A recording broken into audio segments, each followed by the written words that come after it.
নিজের স্বামীকে নিয়ে আবারও ফিরে এলো পার্বতী।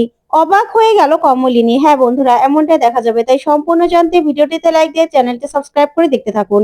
নতুন পর্বে দেখা যাবে বাড়িতে কলিং বেল বেজে ওঠে। তখন কমলিনী বলে, কে আসছে বলো তো? তখন নতুন বলে, আরে একটু পরে তো তোমরা নিজেরাই দেখতে পাবে, তাই না? তখন নতুন গিয়ে দরজাটা খুলতেই নতুন বলে, এসো ভিতরে এসো। তখনই কমলিনী পার্বতীকে দেখে চমকে যায়। তখন পার্বতী নিজের স্বামীকে নিয়ে ভিতরে আসে। তখন পার্বতীকে দেখে কমলিনী বলে, তুমি? তখন পার্বতী বলে, হ্যাঁ কমলিনী দি, আমি। তখনই কমলিনী বলে ওঠে, তুমি কোথায় চলে গিয়েছিলে পার্বতী? কাউকে কিছু না বলে কোথায় গিয়েছিলে তুমি? তখন পার্বতী বলে, কমলিনী দি, আসলে আমি একটা কারণে বাড়িতে এসেছিলাম। নতুন দা সবটাই জানতো। আর আমি যাওয়ার সময় নতুন দাকে চিঠি দিয়ে বলে গিয়েছিলাম। তখন কুর্চি বলে, তুমি এভাবে বলে গেলে তো আর হলো না। তুমি সবাইকে না জানিয়ে কেন চলে গিয়েছিলে পার্বতী? তখন পার্বতী বলে, এর সাথে পরিচয় করিয়ে দেই, ইনি আমার স্বামী। তখন তো এই কথা শুনে কমলিনী আরো চমকে যায়। তখন বাড়িতে থাকা সবাই সবাই অবাক হয়ে তাকিয়ে থাকে। তখন নতুন বলে, হ্যাঁ কমলিনী, আসলে আমিও তোমাকে বলতে চাইনি। আমি চেয়েছিলাম যে পার্বতী এসে নিজের মুখেই সবটা বলুক। পার্বতী এই ছেলেটাকে ভালোবাসতো, আর ওর সঙ্গে ওর আরো আগে বিয়ে হয়ে গিয়েছিল। সেটা পার্বতী কাউকে বলতে পারেনি।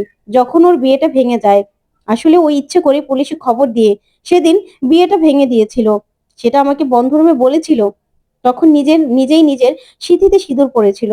শুধুমাত্র ওর থাকার জায়গাটা চাই, তার জন্যই ও আমার সঙ্গে কলকাতায় চলে এসেছিল। আমি ওকে থাকার জায়গাটা দিয়েছিলাম। আর এমনি এমনি তো আর থাকতে পারতো না। তার জন্য আমার আমার আশ্রয় চেয়েছিল ও। তখন কমলিনী সহ সবাই অবাক হয়। তখন কমলিনী বলে, স্বতন্ত্র, তুমি আমাকে একটুও কিছু বললে না? তখন নতুন বলে, আজকে পার্বতী এই সারপ্রাইজটা কি করে দিত বলো তো? আর তোমার সঙ্গে আমার বিয়েটাও কি হতো? হতো না তো।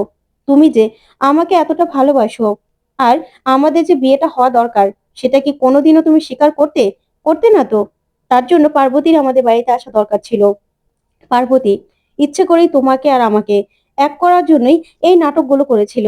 তখন কুর্চি বলে, কি বলছো তুমি?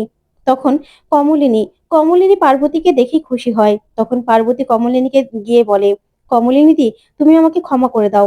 আমি তোমাকে অনেক কিছু বলতে পারিনি। তোমাদের সবার কাছে আমি সবকিছু লুকিয়েছিলাম। কিন্তু বিশ্বাস করো, আমি না ওই নিরুপায় ছিলাম। আসলে আমার হাজবেন্ডের কোনো চাকরি ছিল না। ওর চাকরির চাকরিটা হওয়ার জন্য আমি অপেক্ষা করছিলাম। তারপরে ও যখন আমাকে নিয়ে যাওয়ার জন্য একটা বাড়ি ঠিক করে, তারপরেই তোমার আর নতুনদার বিয়ে হয়ে যাওয়ার পরেই রিসেপশনের আগে আমি এখান থেকে চলে যাই। আমি বুঝতে পেরেছিলাম যে নতুনদার আর তোমার বিয়ে হয়ে গেছে। এখন তো এখানে আমার থাকার আর কোনো দরকার নেই। এখন আমি থাকলে উল্টো ঝামেলা হবে। তার জন্য চলে গিয়েছিলাম। তখন এই কথা শুনে কমলিনী কি বলবে বুঝতে পারে না।